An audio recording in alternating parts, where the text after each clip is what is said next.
Okay, and last question. I'm sorry, I just want to pick your brain.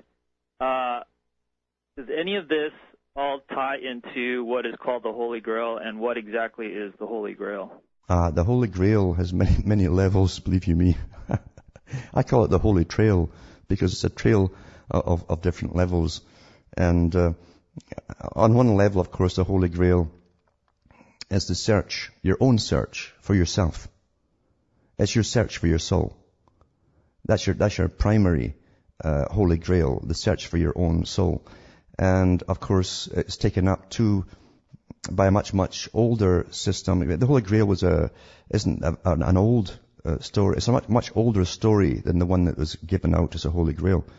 Because every king, even a god, for instance, had its cupbearer. And a cupbearer is very, very important. Even in Ireland, there's a special cup there. You'll read about it too in the Book of Kells. Eventually the cup they mention is in Ireland. And so what is the cup that's mentioned in the Book of Kells? Is it not the same chalice that Christ drank out of, or is it different? Well, they'll all say this. They'll all say it's the same chalice that he drank out of. But it also goes into, you understand, anything that happened in the past, a pre-existing system of brotherhoods will always take it over to their own advantage. It's done that so many times, even from the most ancient times right up to the present time. And okay, so what is it now in the present? What is the chalice now in the present time? Well, the chalice is kind of migrated into the new age. I think the IMF thinks it really is golden goblets. Actually, they'll use them at their big meetings and the world meetings.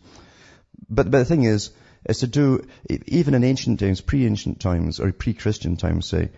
When brothers got together, you would go up, generally on the death of the brother, when his impending death was coming, and it would be at the age of 33 for the 33rd degree, you know. And of course, you always have 33 bones in the spine. And if you follow the spine upwards, you come to the upper room, which is the skull. And so the pre-wooden Holy Grail was literally the skull itself, and that's why they drank out of a skull. And then some of the Freemasons, they still do it today. Just for the hell of it, I suppose, because, and it makes it more spooky, you know, they love the spooky part to it as well, drinking out a skull. As long as you don't pour it the wrong way, or it'll pour out the eyeballs. Yeah, you don't want to make a mess of things, do you now? No, not over your nice little penny that you wear, you know. And your nice white gloves, you won't make a mess of that. Yeah.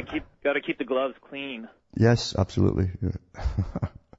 But really, as I say, the search for your own soul is what it's all about, and the connection to your soul, which means so much for your connection to the deity. They say that the deity itself. So basically, what you're saying is that we have our own deity, and they have their own, and to them they have their own Holy Grail, and we have ours. They have more than that. They believe that under the sort of Gnostic teachings, which they go by, and that's why they incorporate Hinduism and all the other ancient religions. They'll incorporate parts of it, and they also incorporate a lot of history. And so they always venerate great men, as they call them, the ones who are conquerors, who ruled benevolently, like benevolent dictators, and even to do with Solomon, ruling over a people, you know. And so they try to emulate the ideas of Solomon, even though he had 300 wives, you know. And that's why, too, that area was always into money and pharmacology, because, you see, in ancient times, all that dust floating around, you get a brand new wife and she say, "Not tonight, dear, I got a headache." So they really had to go into pharmacology in a big way. But anyway, these guys literally have taken bits of all religions and bunged them all together, and you become a god when you reach a certain level. They believe that you get to God by breaking all the secrets of nature, which is science, and by coming venerated above all men. And that's why they love their ceremonies of veneration. And you achieve a form of godhood. You've come as far as any human can come on the planet.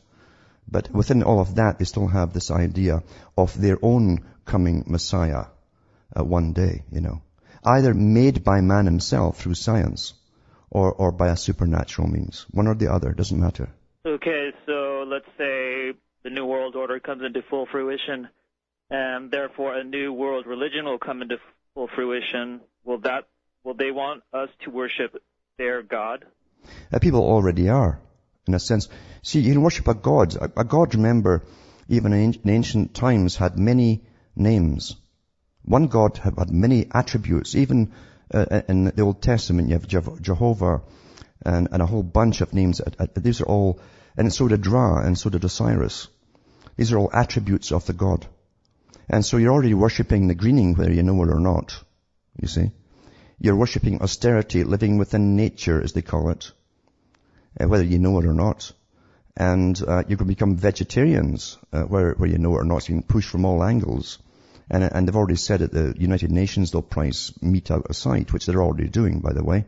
And they don't like all these cattle around giving off methane, etc., etc., etc. You're already worshipping the deity or the attributes of the deity.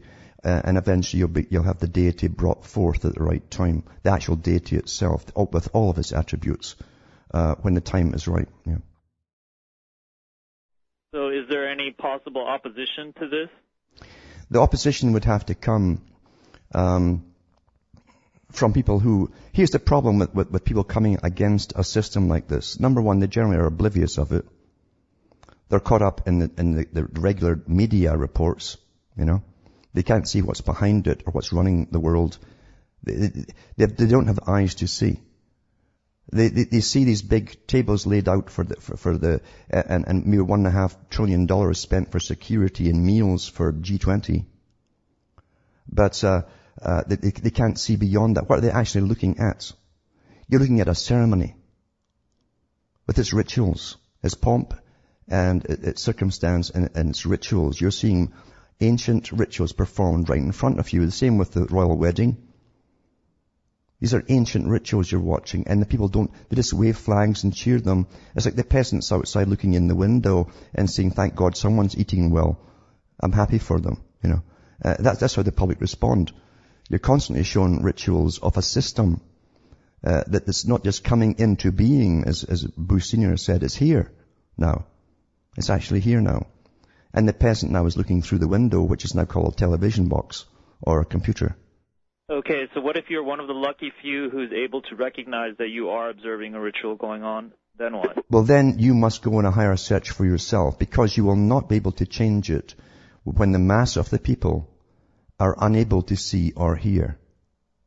Really see what they're seeing and really hear what they're hearing, or even retain it, because it's ongoing. It's streamlined to them every day via TV or computer, all their updates. And they're adapting, as Darwin said, to every part of this new system. And once you've adapted, it's easier to adapt to the next part and the next part and the next part. And the big kicker, of course, across the world was when people would give the children to security guards and be x-rayed and groped and all the rest of it, and their wives and themselves. That was a big kicker to show you that there will be no resistance to it. The resistance will only come when you have a rabble who are so damn poor and hungry, they're simply rioting. And I've got articles from the big organizations who are talking about this coming and so on. So that's your problem with society, because at the moment you have a society that's been given a little bit more goodies down through their lifetimes than any previous generation. Cheap electronics, cheap news, cheap this, cheap that, cheap games, all the rest of it.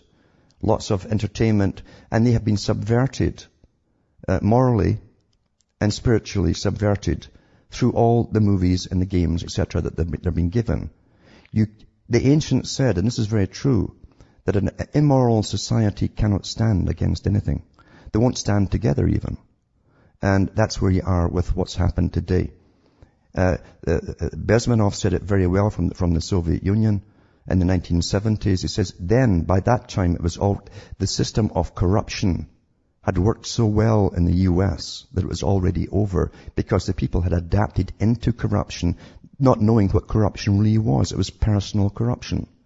When you give all your morality up to this new thing because it titulates you, you're now corrupt. And as I say, that's why really rapes and things don't bother people anymore as they used to. We should be horrified. I can remember when politicians, if they were caught at any kind of scandal, would step down in shame. That has never happened for the last 30-odd years. No, I completely agree. I'm just wondering how it's possible for the individual to elevate himself above the group. I think you know when you arrive there, when you know that when you're in a group. Now, all groups are controlled by a scientific technique, and it happens naturally, and then it's also managed from outside, but it happens naturally first through bonding, and then it has its mandates, then you have tenets, and now you know you're just another group with tenets, and you must agree with the group or you're out. That's group psychology. Back with more after this.